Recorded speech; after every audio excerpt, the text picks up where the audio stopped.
Hello and welcome back to Passages 22 YouTube channel. Today we have been directed to the book, The Power of Positive Thinking, the greatest inspirational bestseller of our time by Norman Vincent Peale. We have been directed to page 93. This does happen to be the beginning of chapter 7. Expect the best and get it. Why does my boy fail in every job he gets? Asks a puzzled father about his 30-year-old son. It was indeed difficult to understand the failure of this young man, for seemingly he had everything. Of good family, his educational and business opportunities were beyond the average. Nevertheless, he had a tragic flair for failure. Everything he touched went wrong. He tried hard enough, yet somehow he missed success. Presently, he found an answer, a curious, simple, but potent answer. After practicing this newfound secret for a while, he lost the flair for failure and acquired the touch of success. His personality began to focus, his powers to fuse. Not long ago, at luncheon, I could not help admiring this dynamic man at the height of his power. "You amaze me," I commented. "A few years ago, you were failing at everything. Now you have worked up to an original idea into a fine business. You are a leader in your community. Please explain this remarkable change in you." "Really, it was quite simple," he replied. "I merely learned the magic of believing. I discovered that if you expect the worst, you will get the worst. And if you expect the best, you will get the best." It all happened through actually practicing a verse from the Bible. And what is that verse? "If thou canst believe, all things are possible to him that believeth." Mark 9:23. "I was brought up in a religious home," he explained, "and heard this verse many times, but it never had any effect upon me. One day in your church, I heard you emphasize those words in a talk. In a flash of insight, I realized that the key I had missed was that my mind was not trained to believe, to think positively, to have faith in either God or myself. I followed your suggestion of putting myself in God's hands and practiced your outlined techniques of faith. I trained myself to think positively about everything. Along with that, I tried to live right." He smiled and said, "God and I struck up a partnership. When I adopted that policy, things began to change almost at once for me. I got into the habit of expecting the best, not the worst, and that is the way my affairs have turned out lately. I guess it's a kind of miracle, isn't it?" he asked as he concluded his fascinating story. But it wasn't miraculous at all. Actually, what had happened was that he had learned to use one of the many powerful laws in this world, a law recognized alike by psychology and religion, namely, change your mental habits to belief instead of disbelief. Learn to expect, not to doubt. In so doing, you bring everything into the realm of possibility. This does not mean that by believing you are necessarily going to get everything you want or think you want, you will. Perhaps that would not be good for you. When you put your trust in God, He guides your mind so that you do not want things that are not good for you or that are inharmonious with God's will.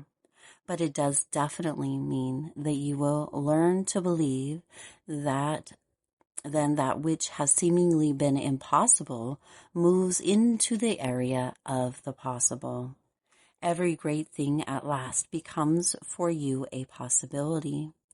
William James, the famous psychologist, said, "Our belief at the beginning of a doubtful undertaking is the one thing," now get this, It is the one thing that ensures the successful outcome of your venture. To learn to believe is of primary importance. It is a basic factor of succeeding in any undertaking.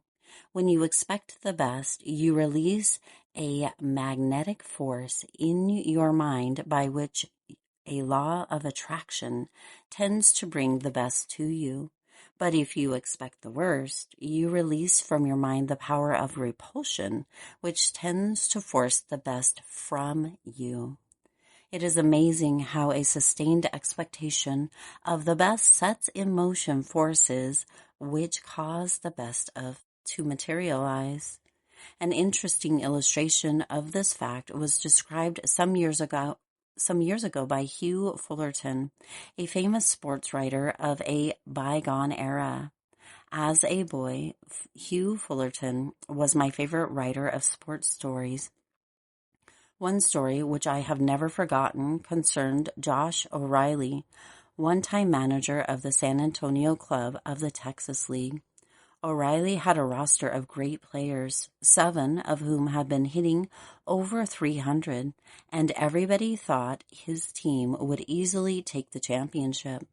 But the club fell into a slump and lost 17 of the first 20 games. The players simply couldn't hit anything, and each began to accuse the other of being a jinx to the team. Playing the Dallas club, a rather poor team that year, only one San Antonio player got a hit, and that, strangely enough, was the pitcher. O'Reilly's team was badly beaten that day.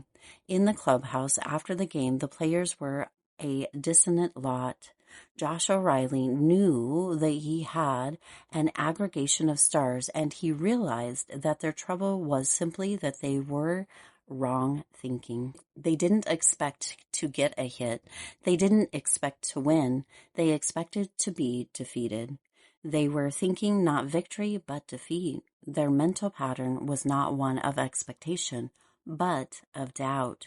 This negative mental process inhibited them, froze their muscles, threw them off their timing, and there was no free flow of easy power through the team.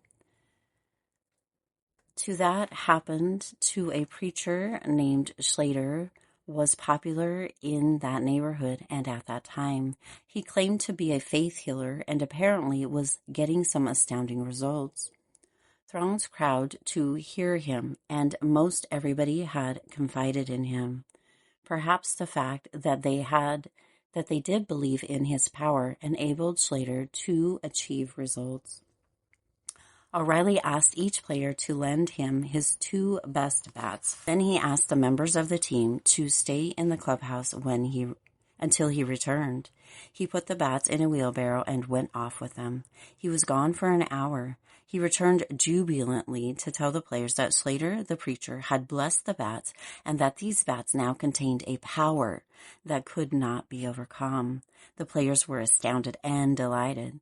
The next day, they overwhelmed Dallas, getting 37 base hits and 20 runs. They hammered their way through the league to a championship, and Hugh Fullerton said that for years in the Southwest, a player could pay a large sum for a Slater bat. Later, regardless of Slater's personal power, the fact remains that something tremendous happened in the minds of those ball players. Their thought pattern had changed. They began thinking in terms of expectation, not doubt. They expected not the worst, but the best. They expected hits, runs, victories, and they got them. They had the power to get what they wanted. There was no difference in the bats themselves. I'm quite sure of that. But there was certainly a difference in the minds of the men who used them. They knew they could make hits. Now they knew they could get runs. Now they knew they could, in fact, win. A new thought pattern changed the minds of those men so that the creative power of faith could operate. Perhaps you have not been doing so well in the game of life.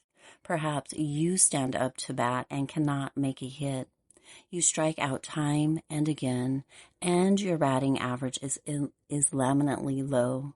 Let me give you a suggestion. I guarantee that it will work. The basis for my assurance is the fact that thousands of people have been trying it with very great results. Things will be very different for you if you give this mental ritual a real try. Start reading the New Testament and notice the number of times it refers to faith.